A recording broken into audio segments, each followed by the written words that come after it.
and I'll have a vanilla, one of the vanilla bullshit things, you know, whatever you want, some vanilla bullshit, latte, kappa thing, you know, whatever you got. Oh, yeah. Fuck you, Larry, bullshit motherfucker! You are such a bald asshole! I'm not sure. What is that? Oh, that's mine! Hey!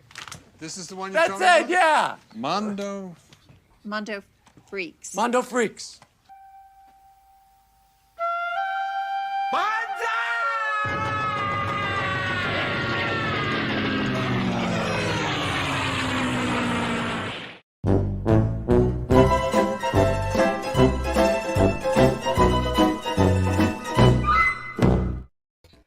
How's it going, everybody? After a 1-week hiatus, we are back. I was out of town for a little work trip, but I'm back in town now, and I'm currently literally in the middle of reorganizing the studio. So if I look like a giant floating head with some neons around there, it's because it's all black around here. It's all dark.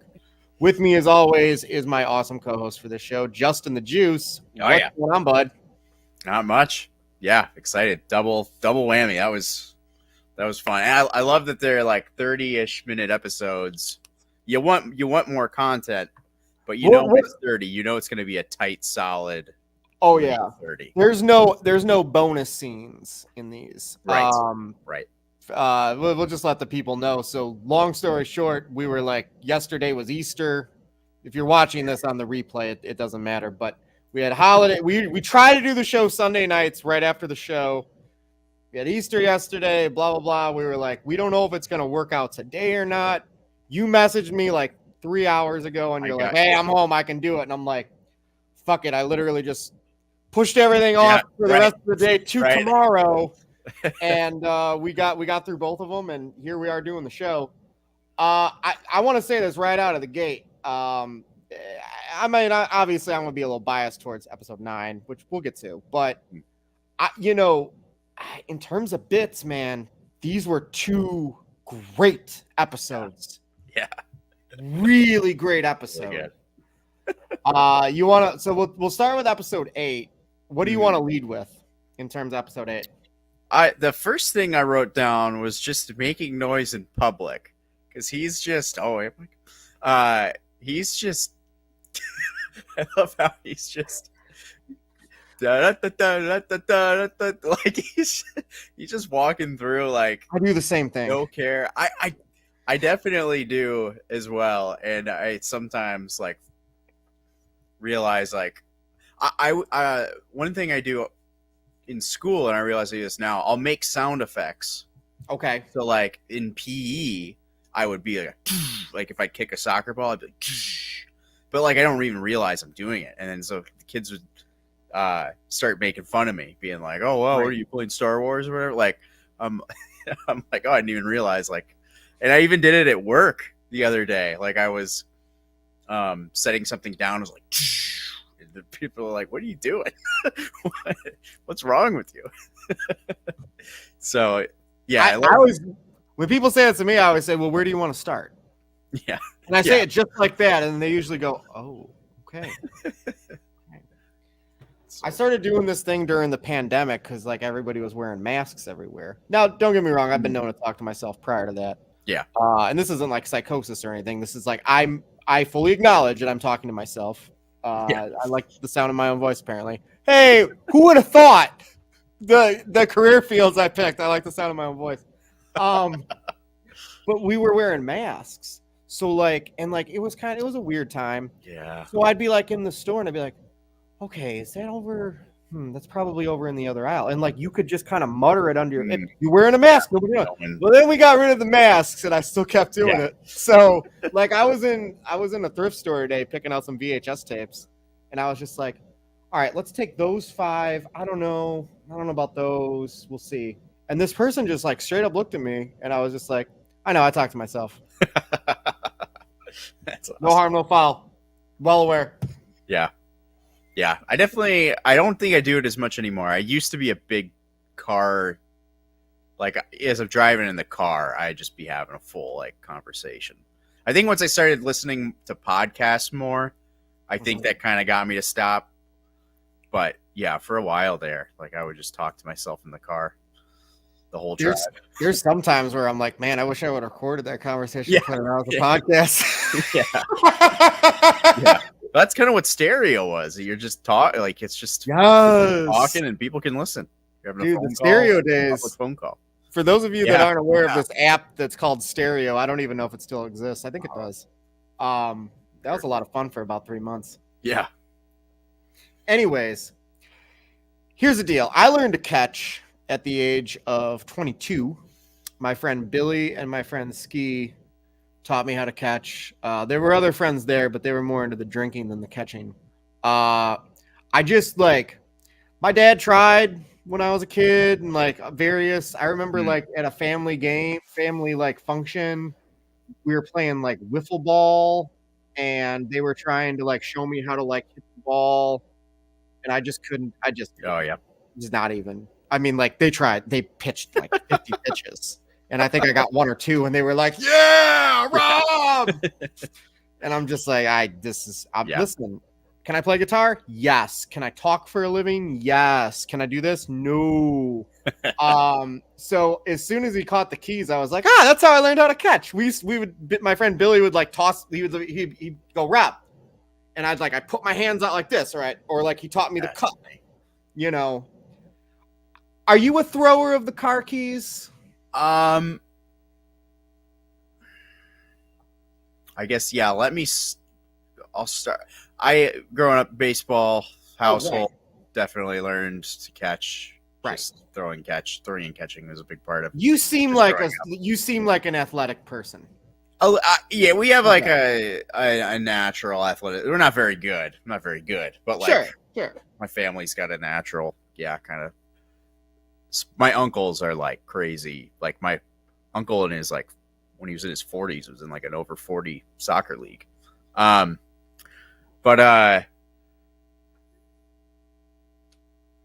yeah, I want to say we definitely throwing the keys. Got the motion down. I don't really think I like throwing things at people, because I think I probably have thrown a couple things to people that could not catch. Right. It just went poorly. So I think I've stopped. But I think ideally, my coworker and he's a big thrower, huge thrower. He loves like throwing bottles like down the bar. We would try to, like, at the end of the nights, we would try to see like how we'd throw glasses of bourbon or whatever to each other to see if we could get it all the way down without spilling it. Oh my gosh. But it was pretty funny. I'm fine. Like, if somebody wanted to throw me their keys, there's usually, not to be sexist, but I'm going to be sexist for a minute. When it comes to men, like, I have one keychain on my car ring, and it says "I speak fluent" movie quotes, because I think it's a cool keychain. I got it as a Christmas present, like 6 years ago.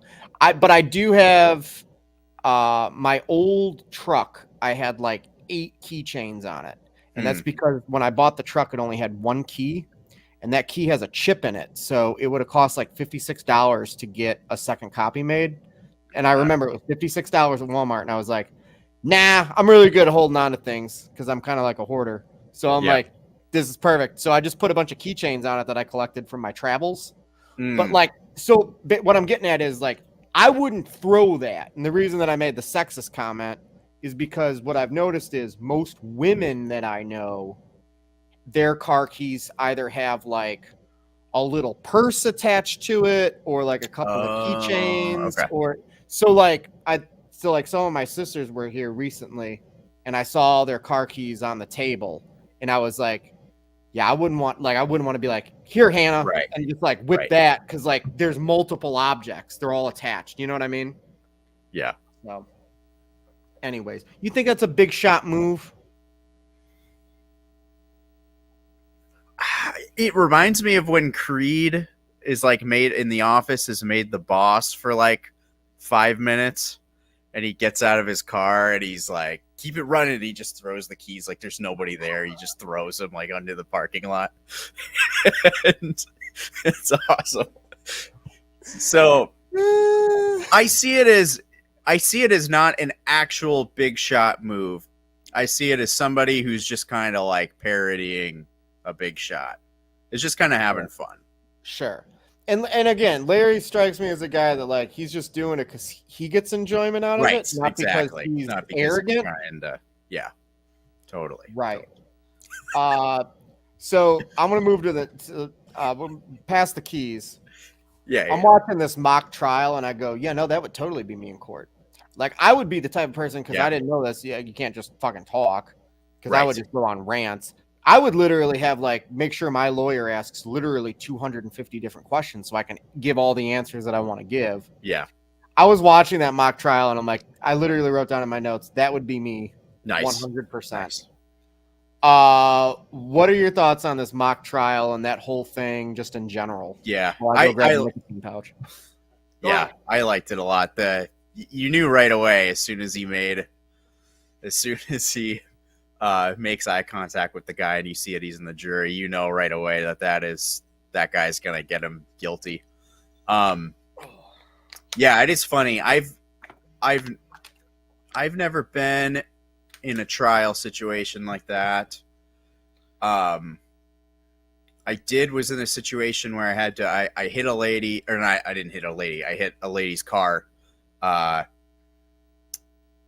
several years ago. It was it rained outside the night before. I didn't realize, so when I went to like brake, the car slipped a little bit. Gotcha. So harmless, or just an accident. But she sued me. Thankfully, my insurance covers that, so I didn't have to do anything. They did all the work, but I did have to go in and have like her lawyer or whoever examine me and ask me a bunch of questions. And I was doing it because I had to get coffee. I stopped off in that exit specifically because I was just going to the McDonald's to get coffee for the rest of my drive, and then slipped. So like explain that how like I was just going to get coffee. Yeah. So the guy asked me like 50 questions and then ends it with, after the accident, he's like, let me ask you, after the accident, did you end up getting the coffee? And I'm like, I did get the coffee. He's like, that's all we have for you. And that was it. So, but yeah, the whole mock trial. I don't know how I would be in that, but I have witnessed, a buddy that had some serious, accused of some serious stuff. Witnessed that, and that was not fun. It was not fun being in that presence, but obviously a harmless thing like giving somebody a water bottle is awesome. Yeah. Well, I mean, obviously it's a comedy show because if this was real life, I would be on national television. If I was Larry David in real life, I would be on CNN. I'd be on Don Lemon's not on there anymore, but let's pretend he still is. Larry King, he's dead, but whatever. Let's pretend he still is. Yeah. And I would be like, book me on Don Lemon, and I would just look into the camera and go, to the state of Georgia, if you want to prosecute me for giving somebody a bottle of water on a hot day, come at me. Like, you can go fuck yourself. If this was real life, right, I would just say to the cop, don't you have any real criminals to go catch? Yeah. Because I'm a firm believer of if there's no victim, there's no crime. So yeah. True. Anyways, but it makes a great comedy show. Right. Regardless. Right. Regardless. All right. Power of attorney. What are your thoughts on that whole situation? Funny. Yeah, I wasn't sure where it was going, and then realized, like, oh yeah, no, that's hilarious. He's giving Larry the power to prevent Susie from. Well, it makes sense. It does make sense. We've known Susie for 20 years, and she would. I wouldn't want her deciding. Yeah. Right. I wouldn't necessarily fully trust Larry, though. You see what he did with when he has to give Richard Lewis his kidney. My favorite episode is Lewis needs the kidney. Yeah, we're definitely going to talk about that. Oh, man. We'll save it. We'll save that for that episode. But that is definitely one of my favorite moments is him visiting his relative. Lewis. And, And him waking up and being like, "You visited me like every day. I talked to you once at a party. Why are you interested? Oh, I'm just a caring person." The reason I think it's Lewis Needs a Kidney. The reason that's my favorite episode, I think that's the one that starts out with he locked his keys in the car and he walks through the drive-thru. I think that's how that episode opens. That's my favorite opening of all time. I actually did that in real life. In 2007, I walked through a Taco Bell drive-thru because I wanted to see if they would serve me. They did. Yeah. They did. Okay. They served me. We'll talk about it on our best. We'll talk about it. Yeah, I have had friends try. They did. Yeah. They failed. But no, I love it because it's like, I mean, those are real conversations that you have as a family. You have to have sometimes with like, God forbid if I was ever in a serious, wreck or something, like I would like to have a power of attorney, if I couldn't speak for myself or whatever. And those are because I know a lot of older people, or I've known a lot of older people throughout my life. So like, those are like just normal conversations. Mm-hmm. But I just love out of all the people Jeff could have picked, he picks Larry. Yeah.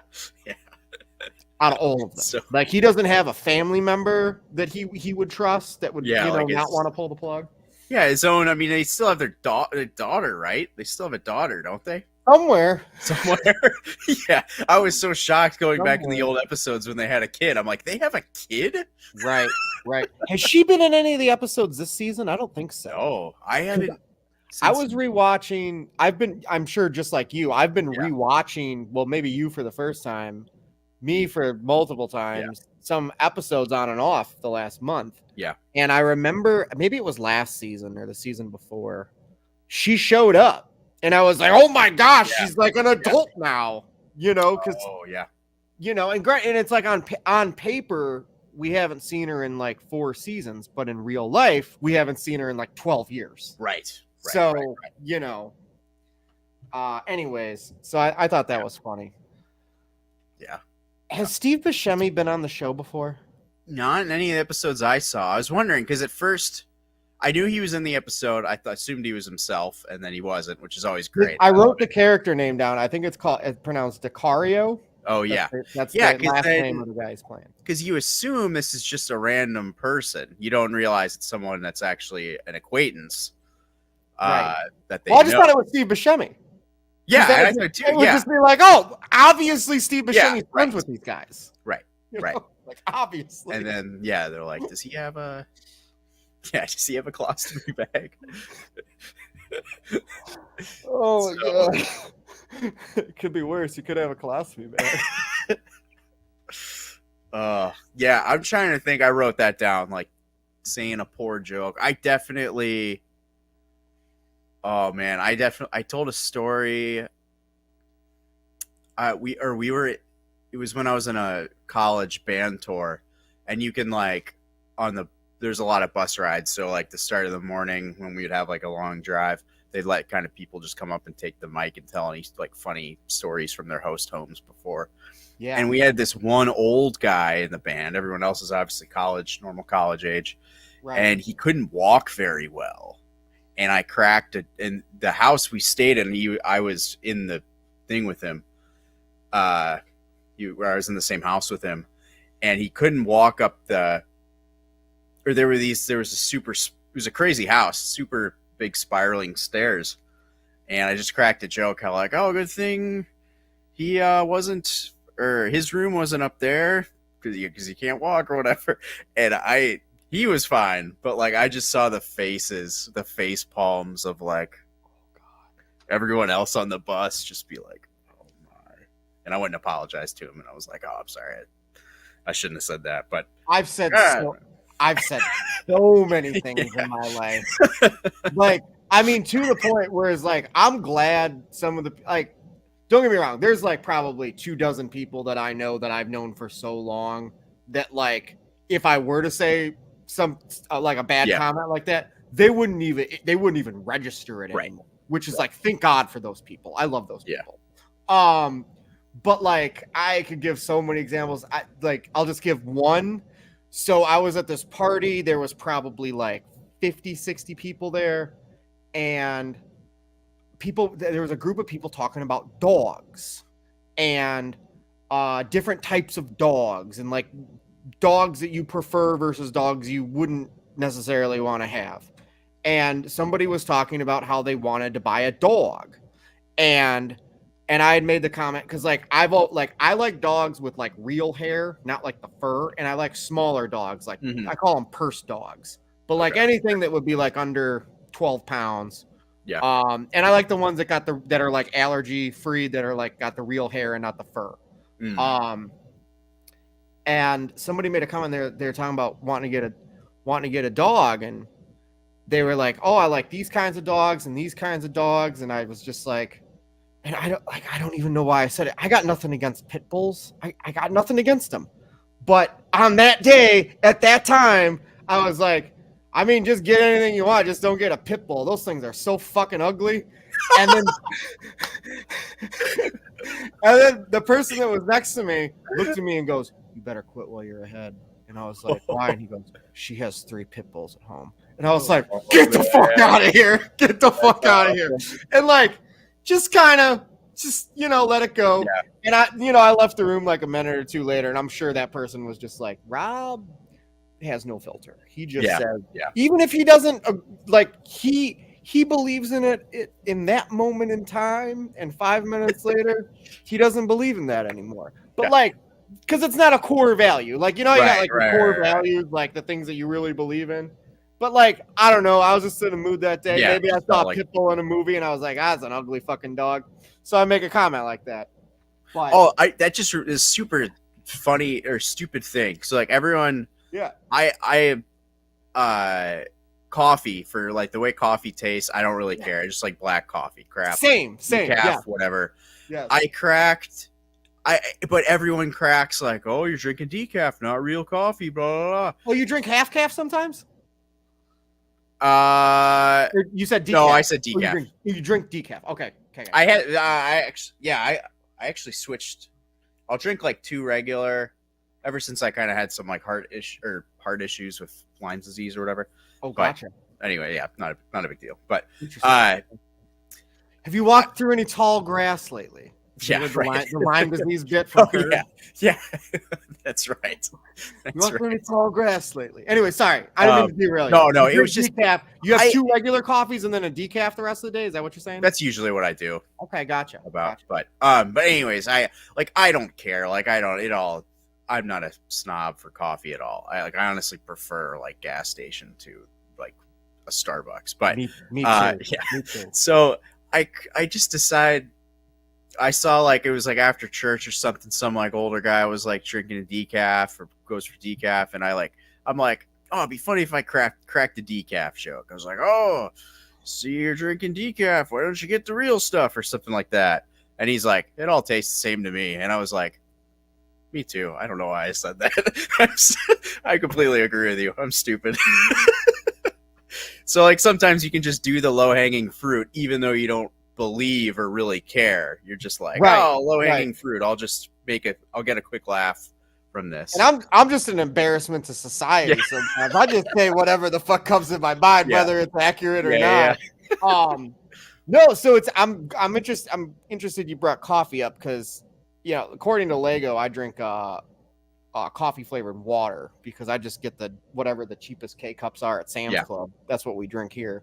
Lego is very, for those of you that don't know, Lego, my awesome co-host on Characters of Culture, she's very well versed in coffee, has all the fancy equipment and all that jazz. And I'm like, when I'm feeling, ritzy, I'll go over to Dunkin' Donuts and get an iced coffee with caramel and cream. But otherwise, it's fucking black coffee with 2 ice cubes in it, so I don't burn my throat while I drink it. I'm an ice.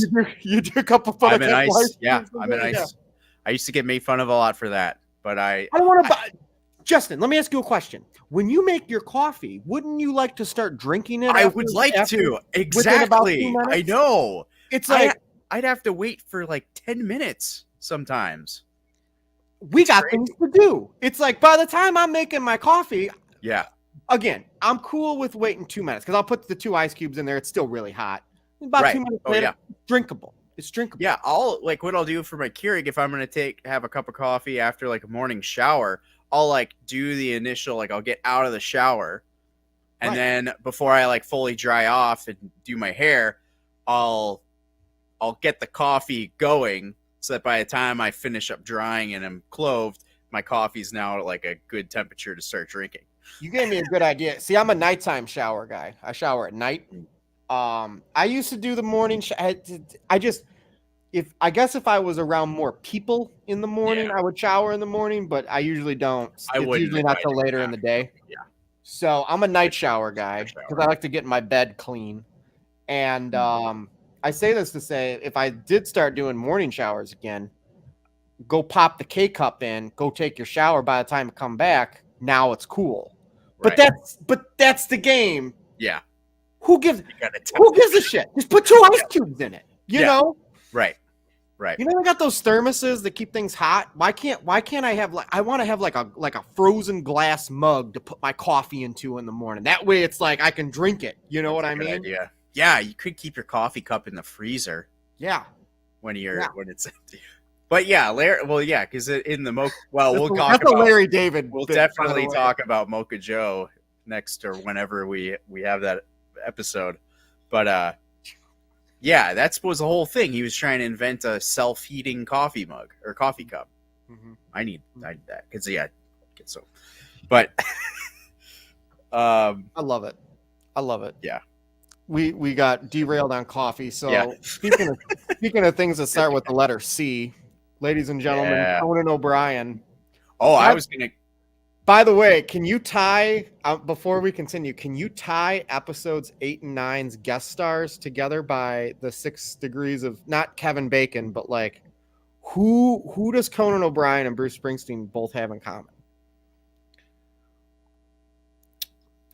Who works for both? Well, maybe you can't answer. So Max Weinberg was the drummer he was part of the Max Weinberg 7 on the Conan O'Brien. He's been Bruce's drummer for 50 years. So I'm watching the episodes back to back and I'm like, how funny is this? We get, Conan one night. I mean, it would be like if James Gandolfini was still alive and he was on the episode and then the next one was Bruce. Steve Van Zandt would be the guy that ties those two together. Right. He was on The Sopranos. Right. Anyways, way far off track. Back to Conan. Turn it over to you, Justin.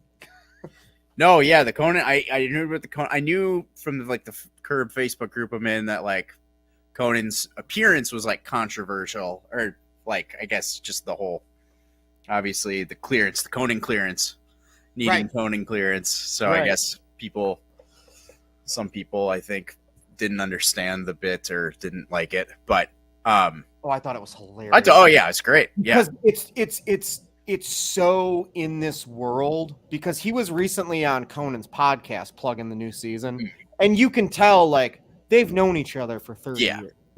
They're friendly, they're friends, Yeah.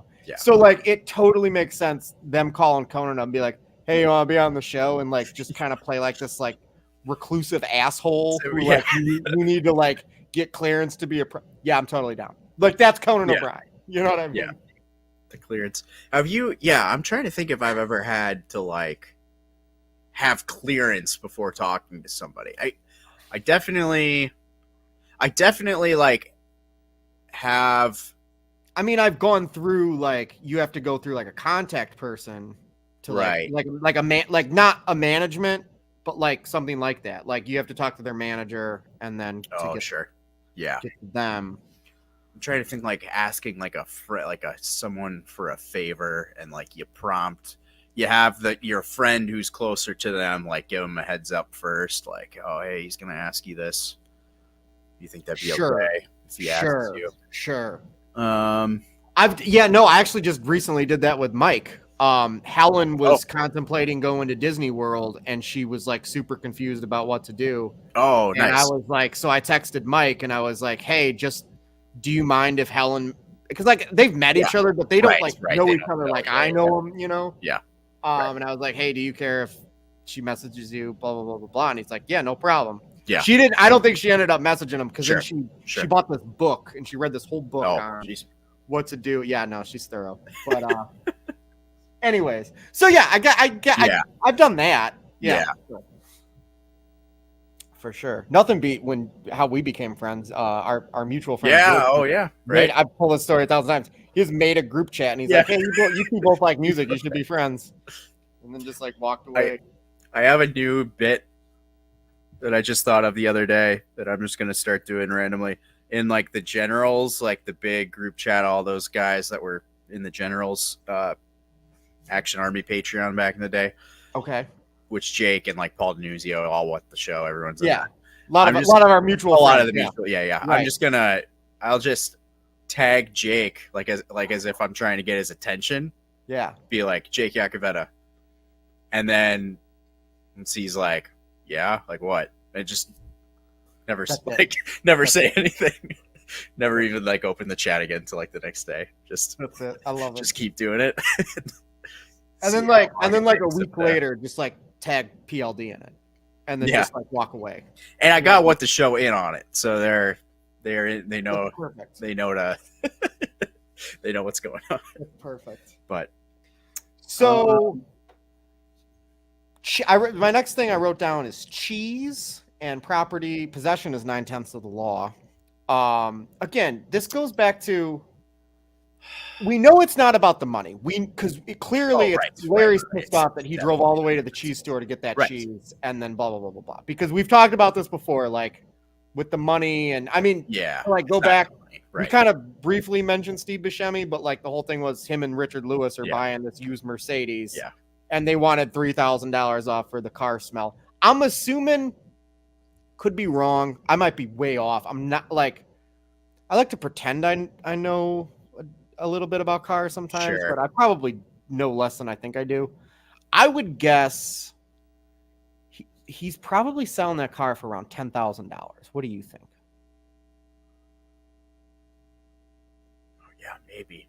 Because it's a classic. It's a 1973 Mercedes, so it's a used car, but it is kind of like a classic. But it's not like a classic like a 64 Mustang or something. Right. You know what I mean? Yeah, I don't know. Because it's obviously, it's enough to where Richard, because he makes the comment that he has to save, because we know Richard Lewis doesn't have Larry David Seinfeld money. I missed that part. He save. Yeah, he did say I was saving for the car. Gotcha. So it's obviously expensive for him, money then. But not too expensive for Larry. Well, I mean, would you?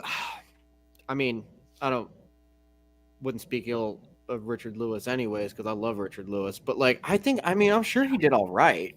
Yeah, he had that sitcom money because he was on that sitcom. Oh, okay. Back in the 90s. I mean, he might not have a lot of residuals from that because I don't know what the syndication was like. But he doesn't have fuck you money like Larry does. Right.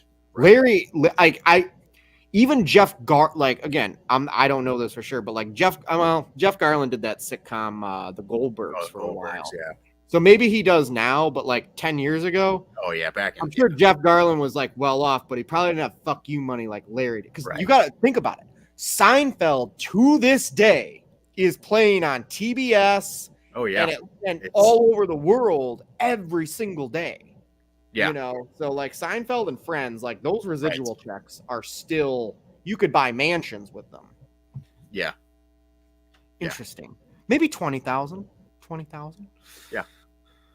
But anyways, I loved the whole long COVID bit where he still doesn't have his smell back because I know people that like they got COVID and they still like I know somebody personally and it took him like 6 months to get his smell back and his taste slowly started coming back. But he tells me all the time, he's like, Robbie, still only got like 80% of my taste back. Like there's some things I just don't taste anymore. And I was like, wow, that's fucking crazy. Yeah, and we'll talk about it more when in the next episode, obviously. But when did this season 11 come out? Was that pre-COVID? Yeah, no, that was 2020. So there's been. Oh, right. That was 2022. Okay. So yeah, because I believe there's been. I might be wrong. This is the 4th season since they like went on that like 6-7 year break. So I know there was a season in 2017. It was either 19 or 20. and then 22, and then 24. So actually, you talk for a second. Let me look that up. Yeah. Because I just watched season 11. I'm trying to even remember if COVID is mentioned in. Yeah, it is, because remember, Albert Brooks is the COVID hoarder. Oh, remember when he has the fake funeral at John Hamm's at? Yeah. That's awesome.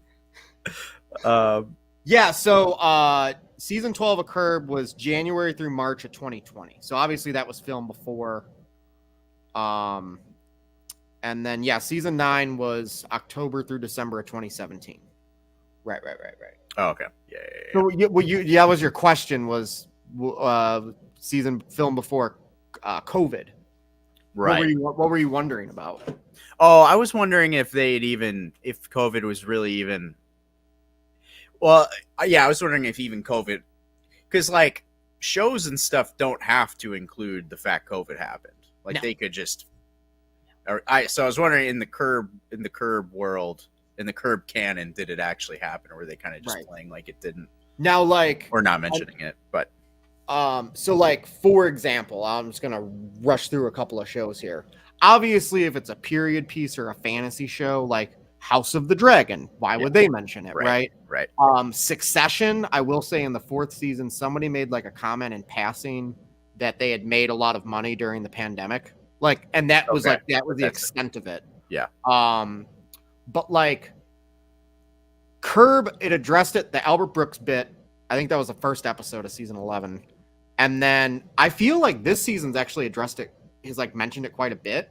But like It's Always Sunny in Philadelphia did it because it was ripe for the picking, because it's a comedy show. So like obviously the gang's going to exploit the pandemic. Right. They're horrible people and blah blah blah. But to be honest, like, I don't know, like, to your point, you could just focus on the writing of your show and not have to include.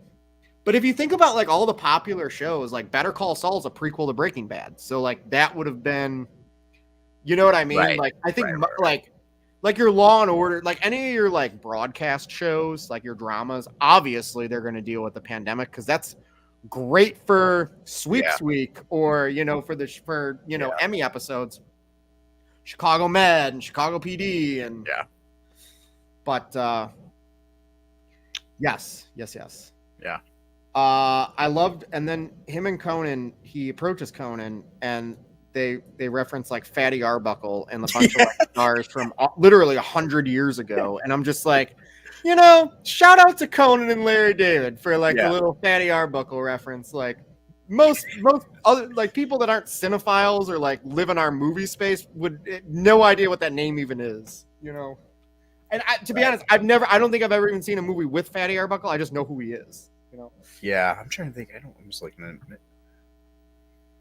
Oh. But yeah, that's hilarious. So what else you got for this episode? I guess we can talk about the cheese. Yeah, we already talked about the cheese, or how he leaves the cheese in the car, in Lewis's car.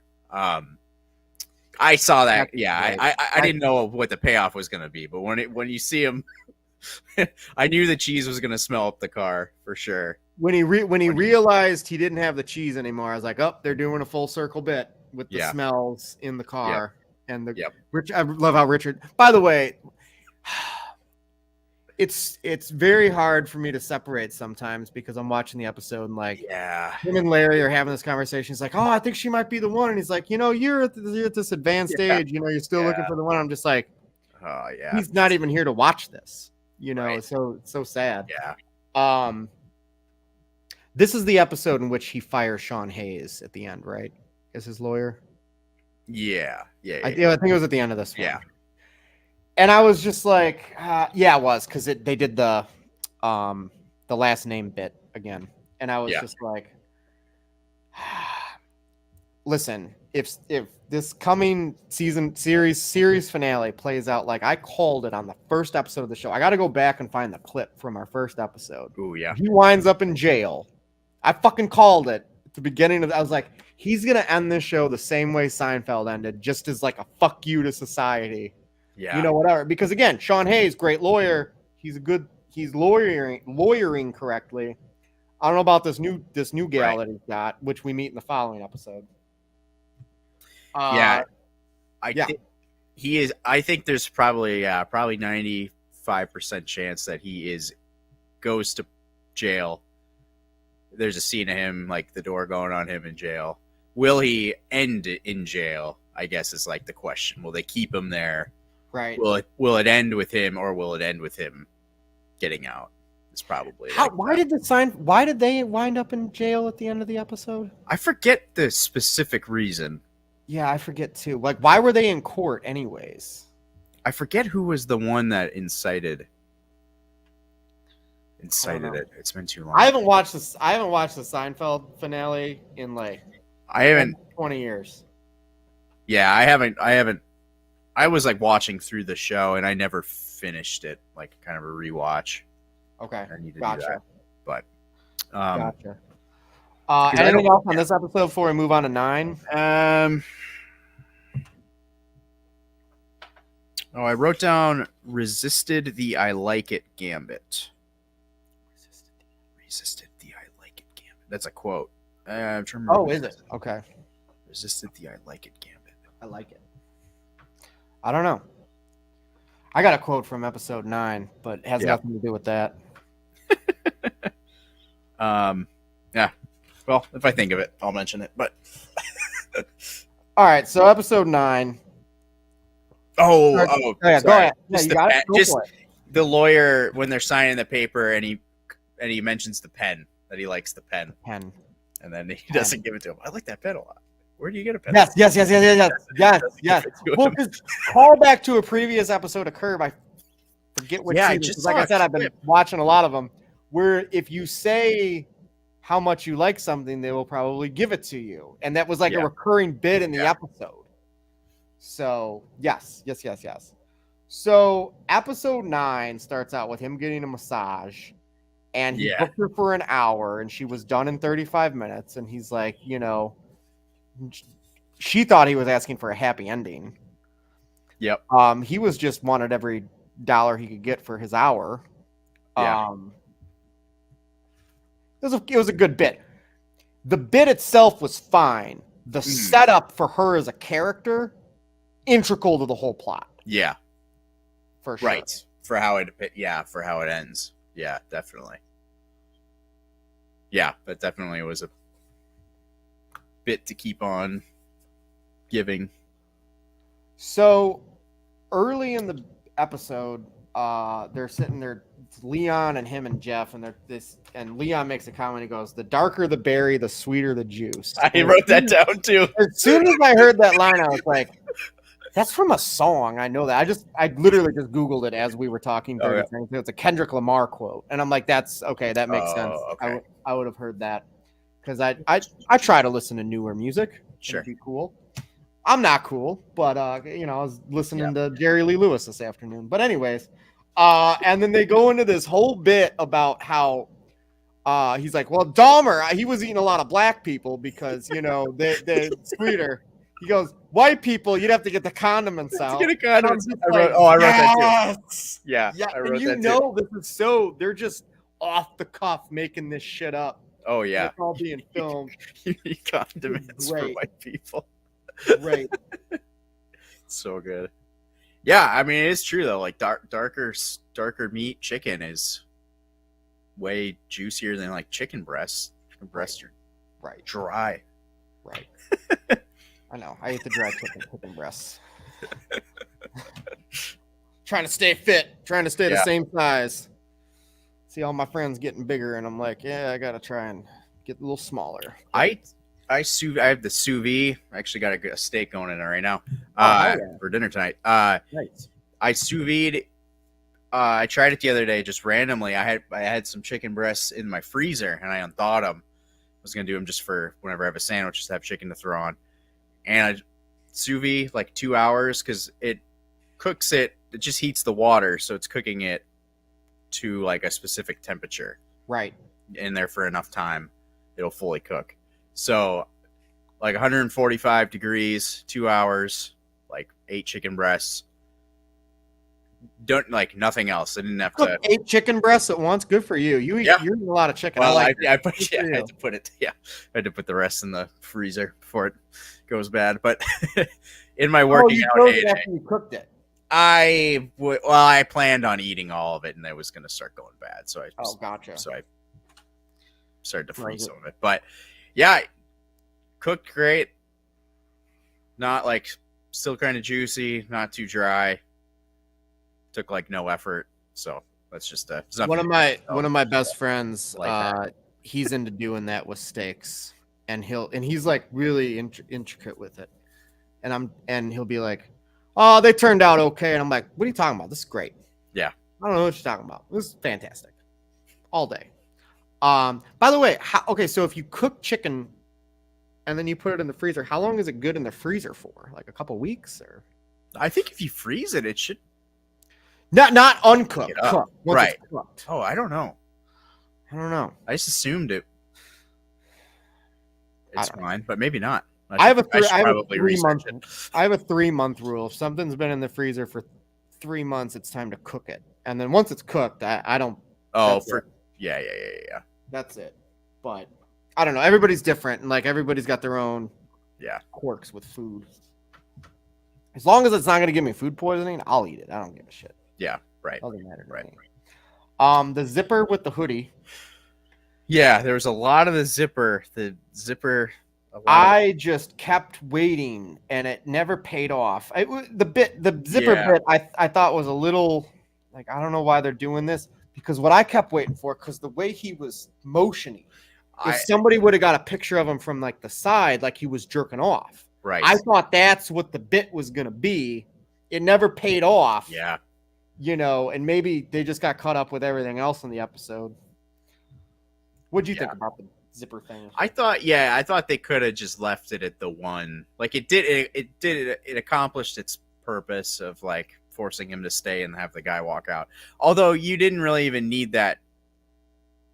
Well, I guess it gets Leon in the car, and him out of the car. But shingles. Yes, yeah. No, it's just preventative. He doesn't have it's it. preventative. You shouldn't get in the car. You know what shingles is? Herpes. I love how he still reads the book. Oh my god! I thought he was going to use COVID as an excuse to get out a meeting with him. Well, no, he had to read the book so that way he could call him to let him know that he was exposed to COVID. Right. I thought he was just going to call him and say, "Oh, I don't have any time to meet with you. I have COVID. I can't meet with you." But I loved that whole bit. But it was that like when we get to the meat of the episode, the boss part. Yeah, we're getting there. Yeah. There's a Don Henley reference, and I'm just like, that is just fucking perfect. There is. So, all right. So we're still, before we get to Bruce, they're at the restaurant. This might be a little out of order. And I didn't write it. Yeah, I didn't write a lot of stuff down. At first, I couldn't tell what the A thing was. Right. And then they switch it to a C, and I'm like, I didn't. But then somebody said it, and they were like, "Oh, they're rating," because like they all just dropped their food. And first of all, most people that have professional jobs in this country, people that are our teachers, people that are law enforcement and are in our government, and like high, powered, they got C's in college. C's get degrees, kids. We know this. Yeah. C's get degrees. So when I see C at this nice restaurant they're at in California, my first thought is, man, if these guys saw some of the dive bars I've eaten pulled pork sandwiches in, like I'm sure there's a fly or two in that kitchen. But this pulled pork sandwich is fantastic. Oh yeah, I have a story to tell you off air. I can't tell it on air because I can I mean, not that it would be found, but I would probably get in trouble if I told it on air. Gotcha. From something that happened at work. But I'll tell you after. Okay. It's crazy. But I don't get too bothered by that stuff. Like I see, especially working in a restaurant, I know the stupid reasons that you could get docked. So I would just assume it's something like that. Right. And then of course it turns out That's It was something. it Stupid. was something like that. It was something stupid. But I just thought that whole bit was funny because I was just like, and as soon as they put a C, they just dropped their food. Yeah. It's now, it's all of a sudden this sandwich went from being pretty good to now I can't eat it. And Right. that doesn't make any sense to me. Yeah. So, all right, before we get into all this, I just want to set the record straight for everybody here. John Landau has been Bruce Springsteen's manager for 50 years. I know Barbara Carr is heavily involved. Apologies to Barbara Carr. Don't know exactly what her title is in the Springsteen camp, but like it's John Landau and Barbara Carr. They run a lot of things in terms of the Springsteen management and the Springsteen camp. That's what we call it. This very well may be his last tour that he's currently on right now because Bruce is going to turn 75 in September, and the E Street Band is right around that age, a couple years older, a couple years younger. And Bruce has gone on the record and he's like, listen, when we can't do 3-hour shows anymore, like I'm known to do 3-hour shows. When we can't do 3-hour shows anymore, we're, like I'll still do stuff. I'll still be creative, but like this is over, So I do think they're at the tail end, but this fictional world, he has Ken Kendra as his manager and he's on his farewell tour. And it's funny because little inside baseball, this season was filmed in the fall of last year, 2023. And I know this because I was listening to an interview of Jeff Garland and Susie Essman because they do a podcast recapping all the episodes. Yeah. And they were talking about when they were filming the season and they had mentioned it was like October. And for those of you that don't know this, and so Bruce was on tour last year. I saw him twice. I saw him in Milwaukee and I saw him in Chicago. And in September, they had to postpone the tour like 6 months because due to stomach ulcers that he was getting, which, it's unfortunate. And I suffer from horrible acid reflux. So like, I can only imagine if he doesn't get those stomach pains on the regular, what that could be like. And again, he's a 74-year-old man. Like these things are going to happen once in a while. So I thought it was funny, this whole bit, like with the tour getting, because he gets sick. We'll go ahead and spoil it for him. He gets COVID, and I'm sitting there watching, and I'm like, this is so, like, to me, this is so funny. Like, if I could ask Bruce the question, my question would be like, did you do this because you guys weren't touring, because you were taking care of your stomach ulcer stuff, and like you just had some time to kill, and blah, blah, blah, blah, blah, or like how did this come about? Because Bruce made a guest appearance on Steve Van Zandt's show Lilyhammer that was on Netflix about 10 years ago. And then he had like a brief cameo for like 15 seconds in the movie High Fidelity with John Cusack. It was more like John Cusack was having like basically like a fever dream, and then it cuts and it's Bruce and he's talking for like 10 or 15 seconds and then that's it. But like Bruce is not, he's never sold out. Like he's never done commercials. He did a Jeep commercial a couple years ago, but again, it's like, okay, he's in his 70s now. Like, let him do whatever he wants, sort of thing. But in terms of like the years where he was like, and he still is a serious artist, but like he's not putting out records like he was, back in the day. And he's always gotten a lot of credit for that because he never sold out or whatever it be. Yeah. So I just thought it was the most random thing. Like he's never done television before, like outside of like Saturday Night Live or like playing music. Right. You know what I mean? Right.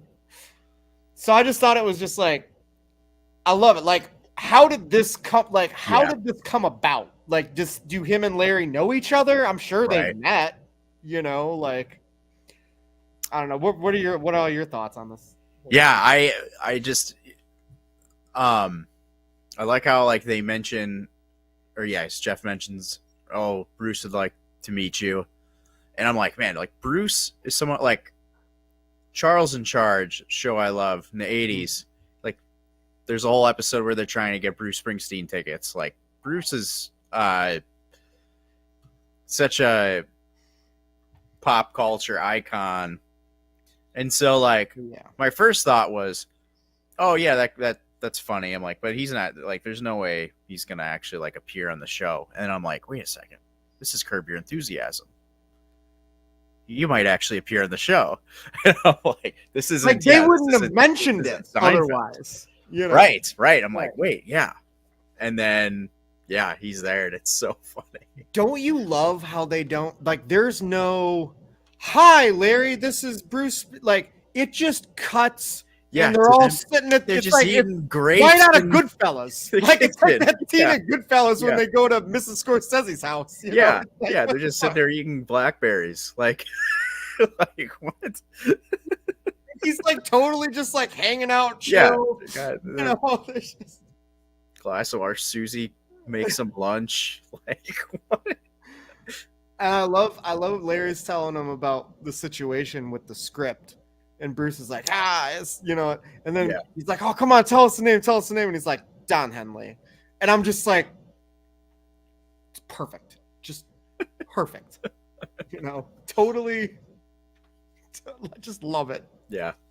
I thought he was good. Like, because again, you know, I think sometimes I don't think people think about these things. Like, you know, Conan's a comedian.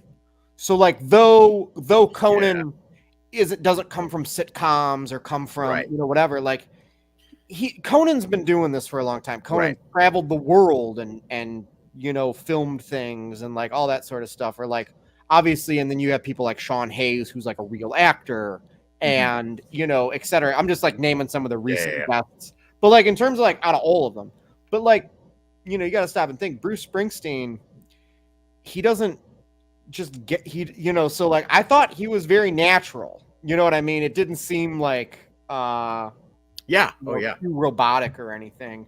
No. And it was funny. Yeah, because you're right, he really, like, usually a lot of stars will do a movie, you know, they'll lead in a movie. I'm trying to think of an example, but like, well, I mean, right out of the gate, look at Lady Gaga. You know, right. She's one of my favorite actors. I was gonna go a different Star is Born. I was gonna go with Chris Christopherson. Well, for example, so like Lego, she only knows him as an actor. I blew her mind like a month ago when I was like, well, you know, he's a singer songwriter. He wrote Me and Bobby McGee, you know, the Janis Joplin song, and she's like, what? And I'm like, yeah, you know, a dumb fact, because I am with Scorsese as you are with Bruce. I am also with Scorsese. That's fair. That's my favorite director. Did you ever make the connection how Chris Christopherson's in like that? Is it Boxcar Bertha? One of the first Scorsese movies. Oh my god! So you can make fun of me all you want. Boxcar Bertha and Who's That Knocking at My Door? Are two of the like 4 Scorsese movies I still haven't seen. Is he in Boxcar Bertha? I believe it. Chris Christopherson. He's in one of them. No, he's in Alice Doesn't Live Here Anymore. Oh, he's in Alice Doesn't Live Here. With Ellen Burstyn. Yeah, that was 74. Yeah. And then 2 years later in Taxi Driver with Travis, and they're talking about the record is a Chris Christopherson record. And I was always like, that's so funny that Scorsese made the choice to like have the reference be an actor that he just worked with. Or a musician actor. And those were back-to-back movies because it was like, again, I'm still not seeing, and apologies to Mr. Scorsese, you're my guy, you're my favorite director, but I have this thing, I'm going to go off on a side tangent, Juice. Mm-hmm. I have this thing, so I haven't seen Who's That Knocking at My Door, I haven't seen Boxcar Bertha, I haven't seen Kundun, I still haven't seen Silence, and I haven't seen The Age of Innocence. Here's my thing. I could sit down this week and rent all those movies for $20. I'm sure half of them are streaming somewhere. Yeah. So less than $20. But then I'll live in a world where I've seen every Martin Scorsese movie, and once he dies, there's nothing new for me to watch that he's made. That's a good point. Robert De Niro is my favorite actor. Minus like some of the more recent stuff he's done, some of the comedies and super action movies. There's a handful of his films that I haven't seen. And it's because I once or twice a year would like to watch a new rap. Like I watched Once Upon a Time in America 2 years ago for the first time, and it was like, this is cool. I haven't seen this before. That's a good point. Because I like when I was making lists when I was trying to study and help my friends study for the Schmodown. I was making lists of like all the actors' filmographies. So I'm going through Stallone, Kurt Russell, Schwarzenegger, and I'm like, wait a second, they don't have this unless they're an actor that did literally like 200 movies. Like they don't have this like pretty much bottomless filmography where there's just a billion movies you're never gonna watch. Like no, there are only like 7 80s movies that Schwarzenegger was in or whatever. And you can probably name all of them. Like the ones most people don't like. They forget about Raw Deal. Few like that one's not as known. Red Heat. Yeah, there's a few. So it's like I kind of had that same thought too, where it was like, yeah, it would be cool to just eventually to not just sit down and watch them all right now, but like eventually get to them and be like, yeah, when I'm in my 40s, I'll finally watch that last last Schwarzenegger movie. Right. I mean, and I've said this because it's like every couple years there's one. Like I finally watched Cape Fear like 3 years ago, the remake. Yeah. And that checked a Scorsese and a De Niro on my list, and it was like that movie was awesome. Yeah. And it's like, yeah, I would have loved it just as much when I was 17. But like the fact that I got to watch it for the first time at 30, But that being said, like I guarantee you by the time I hit 40, I'll have seen especially Marty, because like De Niro, and again, it's no knock on De Niro, but like he did like Bad Grandpa. I'm not going out of my way to see that. And he's done like a handful of like action movies, like action crime thrillers that like they weren't necessarily straight to DVD, but they weren't Oscar bait either. You know what I mean? Right. Yeah, that's kind of the other actor. Like you're never gonna sit down and watch every single movie Samuel L. Jackson's ever been in. It's just that's somebody who's got like more of that bottomless list, right? More because of he's doing 5 movies a year. Yeah. Yeah. Yeah. But no, so anyway, so to go full circle back to what Chris Christopherson, I mean, even John Mellencamp has done like 2 or 3 movies. He did a couple movies in the 90s and stuff. But no, Bruce is not an actor. Right. So it's like it's funny. But yeah, he was great. Dude, is smart. All right. For those of you that are here for Curb Your Enthusiasm, we'll get back to Curb in 30 seconds, but we're live on air and I got to ask Juice this question. Is Scorsese your favorite director? Yeah, easily. Dude, we got to start, like, not every week, but like we got to start a Scorsese podcast. We do. I would love to rewatch all of those movies because I did exactly what you talked about. I just sat down. When in college, I dropped out and I basically had like 3 months before I moved back home. And I was in the band. The band that I mentioned before was the only thing that I was still like a college like orchestra band or like a band. College orchestra band. Oh, gotcha. Okay. Band. Yeah. That was the only thing I kept doing because I actually enjoyed it. But otherwise, I was dropping out, so I wasn't going to any classes. So I was just watching. I basically sleep in, like watch movies, go like skateboard around the city, maybe like try to wrangle up some change and get some McDonald's, and then come back and go to the gym. Yeah, I'd stay up till 6 a.m. to eat the breakfast food and then go to bed because I loved the cafeteria breakfast food. But like, yeah, I didn't. At the college. At college because it was too early. So I'm in downtown Chicago. But anyway, so I had like a list of I had like a specific actor or actress filmography, director filmography. Like a 70s movie, like basically like a criteria, and I'd pick a movie and just work through it. And were you streaming these, renting these? How were you? It's like all of them. I was fine. Yeah, I was just finding them however way I could. So not the full best experience, but yeah, I watched like 200 movies in like a 3-month period. Every Kubrick, every Scorsese, every. You remember them all? not my as problem. well, right, not as well as I That's should my have. problem. Because like So I used to do like Rob's been known to like watch 8 movies over a weekend. yeah, And if I watch them, so like here's the deal: if I watch them during the day, 8 movies, I'll probably remember them all. But like some of them, if I start them at like 11 o'clock at night or 1 o'clock in the morning, like I save those for like the bad horror movies that I'm gonna watch because it's like I'll remember the gist of it. But like if you ask me what she said in this scene, like I'm not gonna have any recollection. Also, if I'm like partaking, as well. So you've seen all the Scorsese movies, right. Damn, good for you. Yeah, good for you. But yeah, I would love to go back and like I couldn't tell you anything about Kundun. Age of Innocence, ugh, no.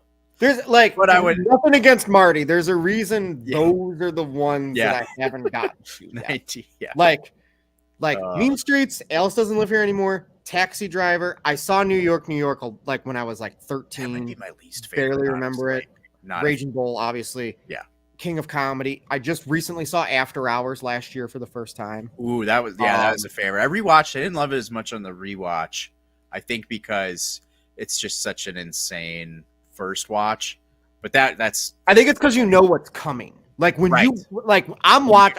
I'll never forget. I watched this movie about a year ago, middle of the day on a Saturday. It was like 2 in the afternoon, and I'm just watching the whole. And I'm like, what's gonna happen next? Yeah. What's gonna happen next? This movie is bonkers. Oh yeah. But like, I think to revisit it, maybe in like 10 years. Yeah. But like, if I were to rewatch it now, it'd be like, well, I know what's gonna happen next. I should have waited. Yeah, I should. Yeah, because I watched it probably like 1 a.m, which, granted, I'd stay up till, like I said, like 5, 6. So it was still kind of early. But like 1, 2, 3 in the morning, after having just like ridden around, skateboarded around downtown Chicago, and then back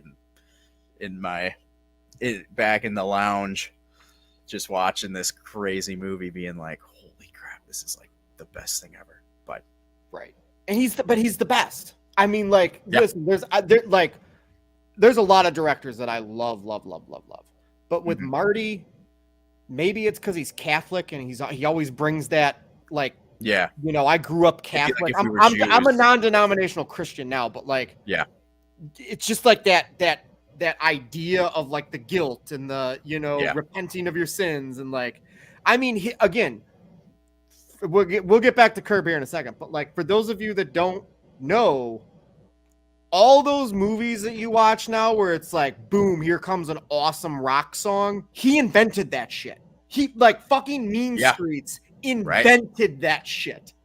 You know, quick cuts, boom, Rolling Stone song. You know, like. Yeah. Oh yeah. A ton of my like work playlist is just Goodfellas and just different songs that I've heard. Yeah. Yeah. But and you can bring it back, not to this episode, but yeah, with Curb, just the same way. He worked with him. The same way that Larry works, like being Jewish, even though he doesn't care at all about practicing Judaism, but it's still like But and there's I think it was season 2 or season 3. He does that part in the Scorsese movie. Have you gotten to that yet? Have you seen that yet? Actually, I don't think I've seen that. Yeah. It's I want to say it's season 2. It's either 2 or 3. There's a couple episodes. That must be why I didn't. Okay, I'm gonna have to rewatch that before the favorites episode. Yeah, if I did, I remember. I remember there's a Sopranos. Last thing on Scorsese, I remember there's a Sopranos line where they see Scorsese's walking by. I don't know if you remember, and Chrissy is. Did you watch The Sopranos? Dude, I've seen the whole series. Yeah. I've seen the whole series. Do you remember what I'm referring to? I want to rewatch it. So I never watched The Sopranos when it was on. I was too young. Yeah. And by the time we got HBO in 2003, and they were like halfway through the series. Yeah. So in 2014, I watched the whole thing. I'll never forget. Spring of 2014. In fact, I watched the series finale on Easter 10 years ago. Oh, wow. Okay. I want to rewatch it so bad, but I also want to watch Euphoria and the new season of True Detective and the 650 movies on my watch list. I rewatched seasons 1 through 3 I watched them all in 20. Is the season 3 Before. finale the one with Pussy? I think it's earlier. I think it's 2. That's season 2. Gotcha. I Okay. think. Gotcha. No But- spoilers for anybody watching. Yeah, I rewatched we rewatched them when the movie came out. But anyways, go ahead with your reference. Yeah, I Or vaguely just- remember that. yeah, Scorsese walks by and Chrissy's like, "Hey, Marty, I loved Kundun." And just Out of all the movies you could I have know. I think he did it because he was trying to like prove like he didn't want to just say Goodfellas. He wanted to be like, "Oh, I'll get him with the deep cut." It's like when you go to the like you go to, I think like John Campy had a story of like going to the bathroom next to William Shatner and he's like, "I loved you," and he named some obscure thing. He's Right. so used to hearing Goodfellas and Taxi Driver to have somebody be like, "Oh, Kundun." For me, it would be The Last Temptation of Christ and Bringing Out the Dead. I would be like, dude, I just said, yeah. fucking phenomenal. Oh yeah, I just saw that you put. Man, we're so far off. Hey, it's all good. It's all all good. We'll get back Yeah. to script. But this is a great But- educational piece for people. Yeah, that are not yeah. familiar with Martin Scorsese's I filmography. did see the last. I do. That's when I want to wait like 10 years. I mean, dude, I watched it almost I 10 need years to. I ago need by to now. rewatch it because I watched it for the first time, just within the like either last year or the year before. Okay. Actually, no, it was last year. I watched it last year for the first time, right around Easter, and I loved it. I gave it 5 stars. Yeah. And I remember the gist of it, but I just remember saying to myself when the movie ended, I was like, you need to rewatch this like within the next year or two because there's so much Oh yeah. to like take in. Like Right. that movie, that is a very underrated masterpiece. Yeah. You know, and I know when it came out, it was controversial because like they deemed it sacrilegious, and it's like there's nothing sacrilegious about it's just what if Jesus had, you know, he's on the cross and he has this thought, like what would life have been like had I chosen not to be, Right. you know, the savior. And Harvey Keitel's in the movie. I mean, Yeah, like, oh my god, and he's great. He's great. You know, because again, I just like to offer. So I plugged it. I recommended it over the weekend to people because it's like, listen, I've seen The Passion of the Christ like 5 or 6 times. I haven't seen it in like 10 years. That's a very, very well made film, and it's a classic as far as I'm concerned. But like, you know, around Easter, it's like that's kind of the movie people think to watch. Like, oh, I should watch The Passion of the Christ, and it's like, hey, there's this other movie. Yeah. You know, you should check this out too. You know, because like nothing against some of the other, but like they made a lot of biblical movies back. I mean, there's like Charlton Heston and the 10 Commandments, Right. and stuff. But But like, I think most people our age, or even people that are 10 years older than us, like that stuff might not be for them. You know, but like these movies are palatable. You know.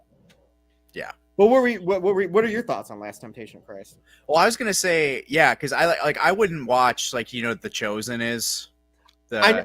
Everybody I know has seen that. I've just not seen it. Yeah, I have no desire to like a more like fictional what if movie Yeah. way more interests me than like somebody trying specifically with Jesus specifically. I think a lot, like I'm reading through the Old Testament right now. There's so many great stories that could be just cinematically told.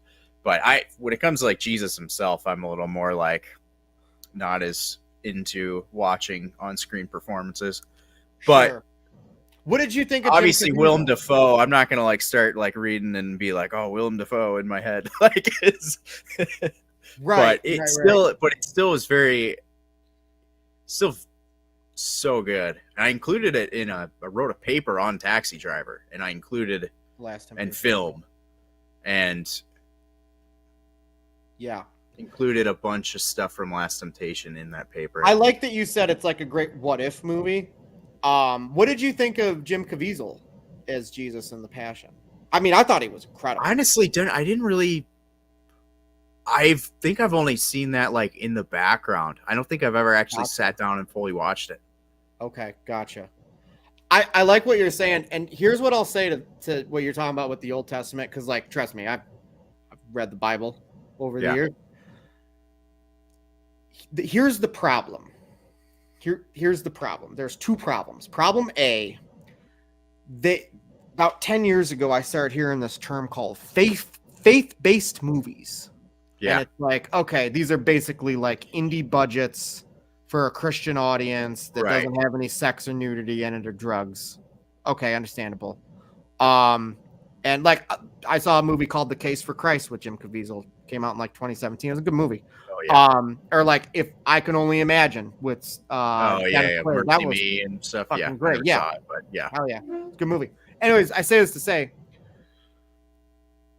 Hollywood studios are not making those movies. Mhm. So therefore, I don't want to say they're made poorly, but they could be made a lot better. Right. Oh, yeah, totally. I don't. Number two is that because of maybe because of where we're at with religion and Hollywood and just kind of like the social things of today, how like, let's face it, most people, you Right. start talking about Christianity and they're like, oh, you guys sound like MAGA Yeah. people. And it's like, I'm not a Yeah, MAGA yeah. person, but Right. you know, whatever.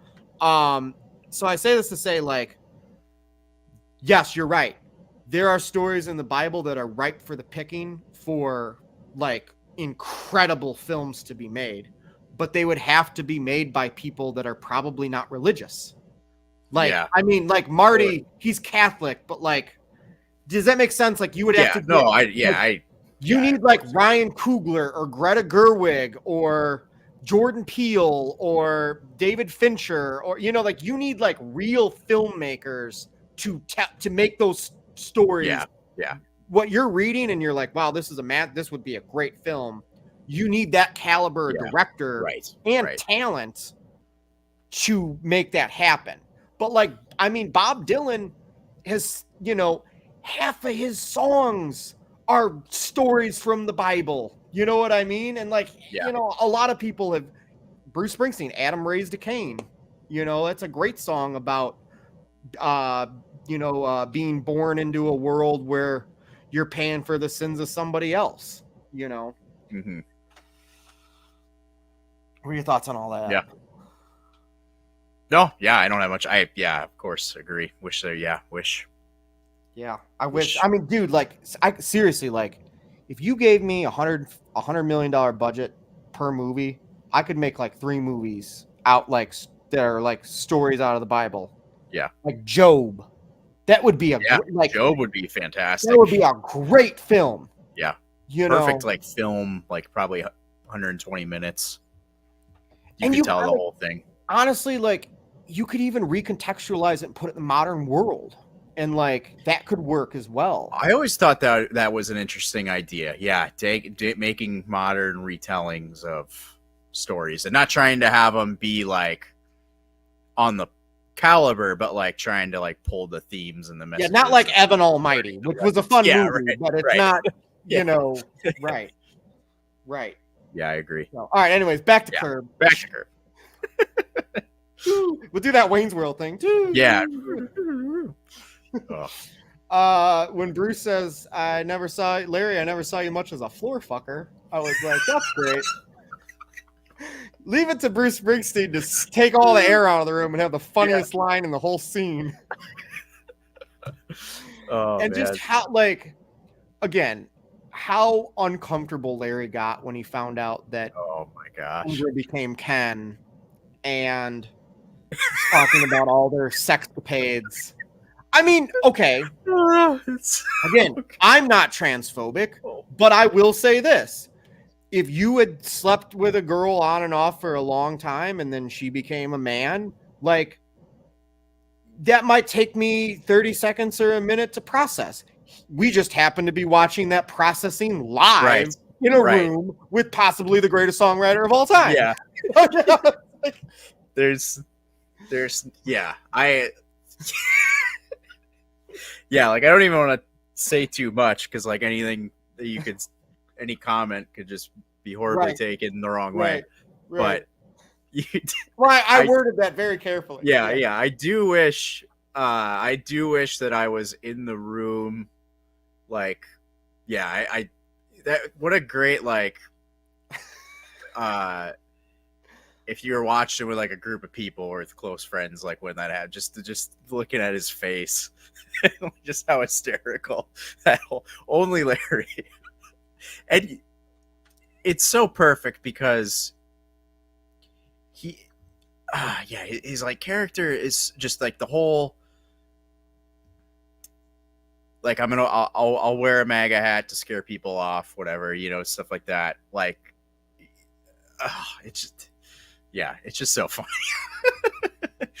Like, he's not. I don't even want to. I love it. Yeah, That the whole bit was great, and hats off to Bruce. I want to know how many takes they had to do with that scene, because also take this into consideration for Bruce. He's not an actor, so I'm sure they were like, all right, try not to laugh. You know what I mean? And then here's Larry David, who's just one of the funniest people ever. And it's just like, here you go. So then, of course, Larry gives Bruce COVID, and Larry gets COVID, and that was great. Which do you think had it first? I guess Bruce had it at the end, so he must. So who had it first? Who actually? Bruce blames Larry for the cup because they were playing with the cups. Right. This is my cup. No, it's not. It's my cup. I don't know. I think Bruce had it first. I think so too. Because he got ill. Bruce gets ill first. The same day Larry finds out he has COVID. Yeah. So, which would actually kind of fuck up the whole plot of the rest of the episode, because the whole thing is that Bruce was like, Larry David gave me COVID. That was the headline. Yeah. Right. By the way, for those of you that don't know this, Bruce Springsteen does not live in Los Angeles. He lives in New Jersey. He lived in Los Angeles for 5 or 7 years in the late 80s, early 90s. And then once him and Patty started having kids, he's like, I think we're going to go back to the homeland. That way they grow up around our family and not around just a bunch of random rich people. Yeah. No, they've lived in New Jersey since the mid 90s. But no, I just had to say that. Yeah. But it was hilarious. They go to the house. Yeah. Everyone's outside. I'm not going to lie. They look like your typical Bruce fans, They got the shirts and the signs, and some of them are wearing bandanas, and they all got Bruce shirts on, and I've seen him 7 times. So. He has COVID, and they still let the massage person in. Is she gonna give him a massage? Well, he has COVID. And I love it too. Bruce is dressed exactly how I would be dressed, or any of us would be dressed. You're just in your sweatpants and your slippers. Right. He's got a beanie on because I'm assuming he's probably cold. He's probably got the chills. Right. He's just sitting there just watching a movie. And it's so at that very moment, I realized I was my guy Bruce is somebody that's in their mid 70s because he's watching Henry Fonda as Abraham. I've still not seen that movie, the Abe Lincoln movie. And I think it came out in the early 40s, I want to say. And I'm just totally makes sense that that's what he's watching. Because I follow Steve Van Zandt on Twitter, and Steve Van Zandt, he's just the coolest the coolest person ever. And he's always talking about what movies he's watching, and it's just Turner Classic. He just watches Turner Classic movies all the time. He's rest in peace, Norman Jewison. In the Heat of the Night's in my top 10 of all time, and I'm hell yeah, Steve Van Zandt. And then they eventually leave, and I wrote this down. Bruce says, "Fucking Larry." Yeah. Yes. Yeah, that's great. The penultimate series finale, before the series finale, that's who they get as their guest star. It's all right, we're going out on top, guys. Yeah. Oh yeah. Yeah, I can't wait.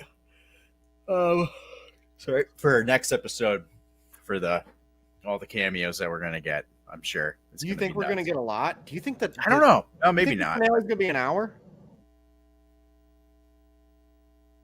I feel like it's got to be or at least close to 45 that. minutes, At least 40, 45. Yeah. Yeah, I hope so. Yeah. I hope so. Right. Yeah. For these, I love this. this batch of like episodes. We didn't get his what we hoped would be his girlfriend. She didn't return. Oh yeah, I'm wait. blanking on her name. With the painting. The painting. Oh yeah, Paints. the black girl. Yeah. I forget what was. I don't can't remember remember her what her name name was. She was not famous. Like I know this sounds shitty, but like she wasn't. She's not like a.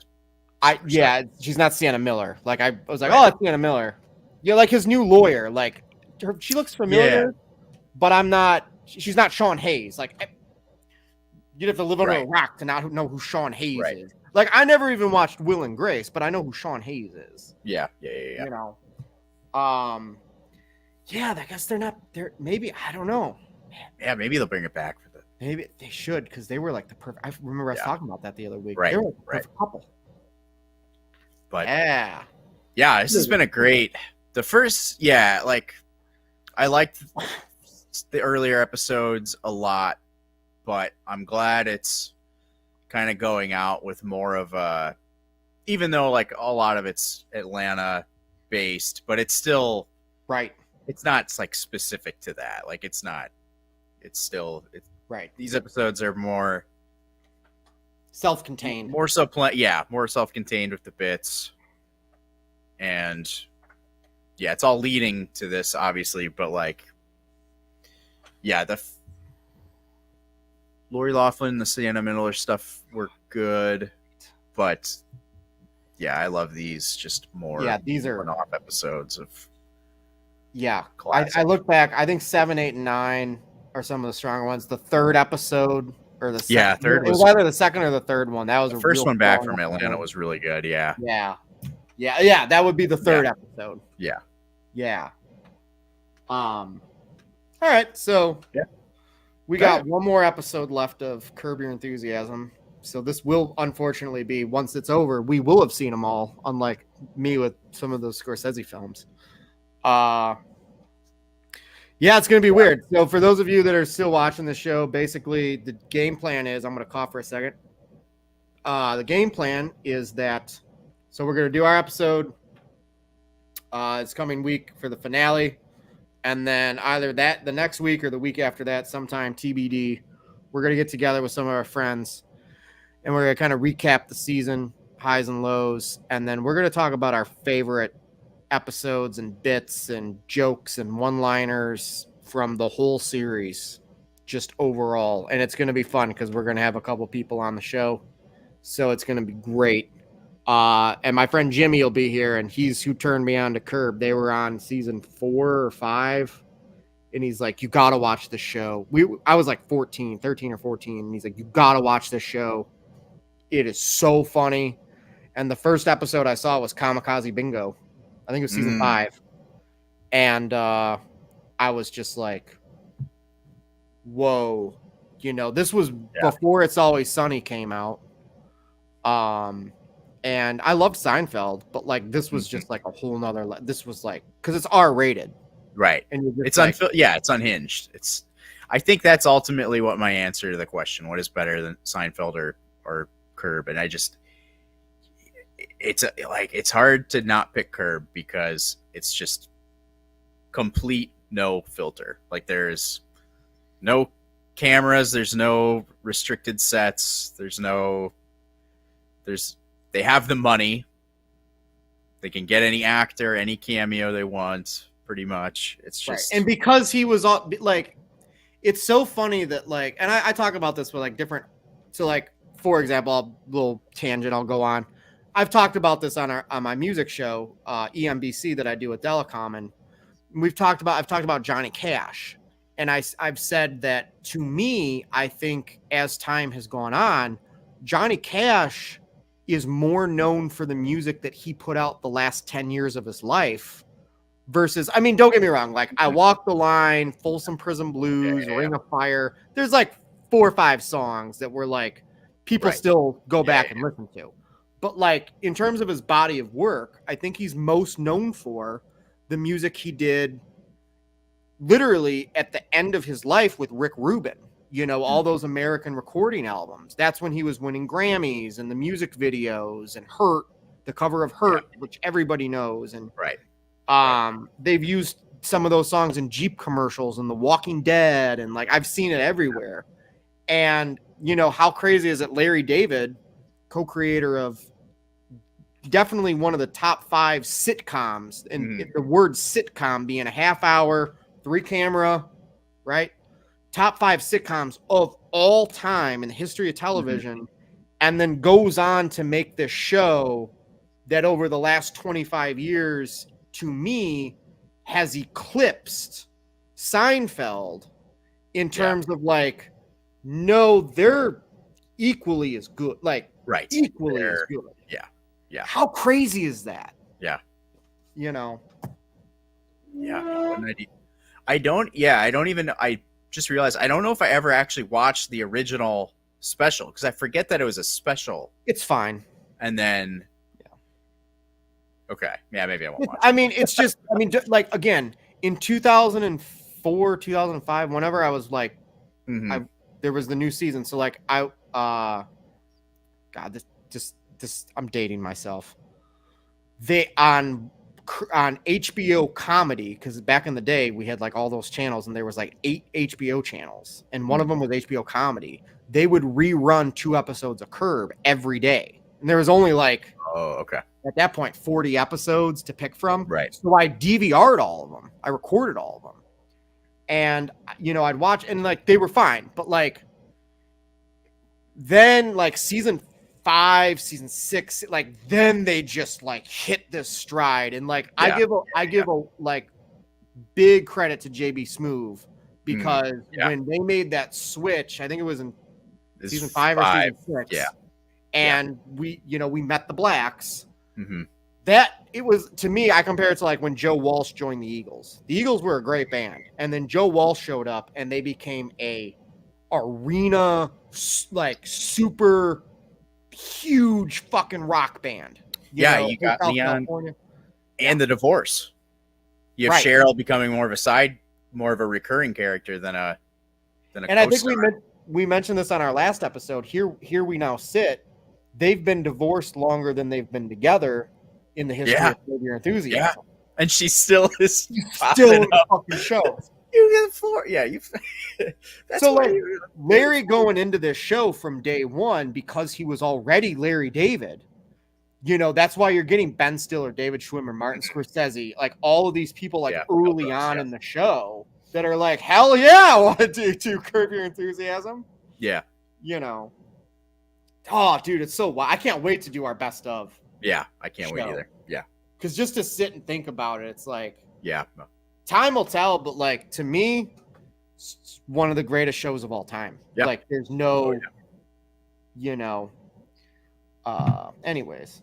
So Juice, what do you got going on, and where can the people find you at? Oh man, not much. We have finished all of our brackets at What the Show. Who won? What won? We tied for the heroes. We tied well, we decided, so the way we did it, we had 2 hero brackets on 2 nights, and then the winners would face each other. But I had the idea in between, because we have like a lot of people that are heroes just because of something like they did this year. They could be a random person or celebrity. Gotcha. And then we have just like lifelong like celebrities. So we've got like Paul Giamatti and Jack Black and Ryan Gosling, and it's like Ryan Gosling, I guess, a little more because I like the Barbie stuff and Ken stuff recently, but well, he's one of, listen, people don't understand. Ryan Gosling has been one of the greatest actors ever for the last 15 years. Oh yeah. But like easily. Mainstream, like because he did the Barbie thing, but like you and me, we know the nice guys. He's been my favorite. We know Lars and the Real Just Girl, 10 years and ago. Blue Valentine, and he's been my favorite since. Oh yeah, I mean even leading into La La Land, because I was like a Drive, yeah. La La Land, I was like, I knew about it because I knew about Damien Chazelle, so I was like looking when that went basically viral or whatever as a movie. Like after, I was like, I've been looking forward to this thing for a year. I learned the song "The City of Stars" on piano before the movie even came out, just from the trailer. Oh wow! So I need to give that movie another chance, because like I don't like most musicals, like I where hate they 'em. like break into song, I hate it. but people movie love I La love. La Land. Yeah. So, yeah. But anyways, so we had the idea from going on. We're gonna have, instead of doing 2 brackets where they go in, we're gonna have a bracket dedicated to like heroes of the year, and then like all-time heroes. So Gotcha. we'll have all of our favorite like actors or celebrities or whoever on one, and then I think his real name is Steven Scotch. He was like a baseball player. Okay. For a college baseball player that during the college playoffs, I think last year, at some point last year, just gave like a really funny mid-game interview. Like he asked him like, what's your biggest, like, what fears do you have like while you're on the mound? And he's like, oh, caves. Like I really want to avoid caves. Like nothing to do with baseball, just like random answers. So we decided, because like people like Ryan Gosling could be on the bracket again. This guy has like one time. So it was Moose Haas, me and Bethany, AJ and Mike and Taylor Cleek, our other guest. They were anti Scooch Scotch. And it wasn't even his name. I misheard his name. I was like, who's this guy? Scooch Scotch? It's really like Steven Scotch or something. So we just called him Scooch Scotch the whole rest of the night. So we're like, he's got to win. So we got him to win, and then Paul Giamatti won the second one. And we were like, we have to tie. Like, we have to just let him. It's perfect. Like, we were already going to do this split anyway with like an all time, and but yeah. So Paul Giamatti, Scooch Scotch, and that's it. Hell yeah. Who won the villain bracket? Villains was The Rock. Oh yeah, and Matt Rife. That was a tie as well. that's fair. That's fair. Hell yeah. Matt Rife was a little more serious, and then The Rock was a little more goofy. Hell yeah. They wanted to go the serious route. I was like, we got to go the goofy route. We got to 100%. 100%. get them both. So we've copped out a lot, but Hell yeah. You guys back this week? no. And then sorry. So then we're taking a week off. I think it's Week Mike off. and Bethany's anniversary. This is on this day 3 years ago was the first time I met Mike Deacon. April 1st, 2021. Happy anniversary to the Deacons. Hell yeah. Mike and Bethany. So yeah, they're 4-3. Yeah, 4-3-2-1 is their anniversary. So Wednesday's their anniversary. Right. So Oh, gotcha. Interesting. Yeah. You can find me at Rob Fishbeck. I'm here doing various projects. TBD on when the next one comes out. Might sound unprofessional, but I'm just tired. It's been a long week. You guys have a good one. Take it easy. Take it easy. And as Deuce would say, yeah, squeeze it easy. mm-hmm. And I'll have a vanilla